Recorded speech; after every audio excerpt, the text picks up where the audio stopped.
This morning, the National Guard is leaving Ferguson, Missouri. Protests last night over the police shooting of Michael Brown were peaceful, but officers did make 7 arrests.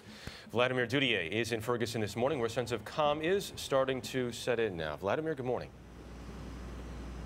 Hey, good morning. Well, the big development here on Thursday, Governor Nixon announced that the National Guard, and you can see a couple of members behind me here, that they had carried out their mission. Now, that's a welcome development in a city that's been racked with racial tension since that August 9th shooting.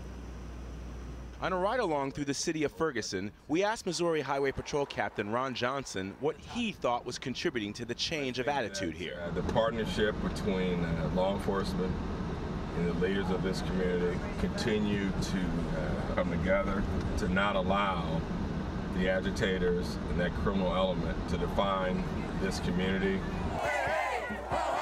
Johnson has been leading security in Ferguson since violent protests broke out on August 10th, resulting in more than 200 arrests. Though law enforcement has come under fire for the use of tear gas, smoke bombs, and rubber bullets, Johnson has been commended by Attorney General Eric Holder and Missouri Governor Nixon for the work he's done to subdue the violence. But protests have grown outside the courthouse, where a grand jury will hear evidence in the coming weeks to determine whether Officer Darren Wilson should be indicted. Many are calling for prosecutor Bob McCullough to step down, believing he cannot be unbiased as the son of a white police officer who was shot and killed by a black suspect. Calls for a special prosecutor and an indictment are also coming from the parents of Michael Brown. I feel that because this is a repeated pattern that has been going on here in Missouri, not just St. Louis, and you can't call the police on the police.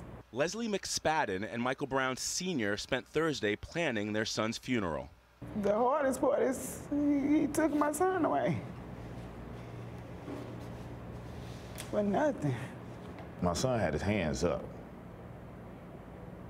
so that lets the world know that he's been taught to understand and do the proper things that he are told by a police officer who he's supposed to trust to protect and serve him, to obey, and not to be treated like a dog or a rag on the street like he was done.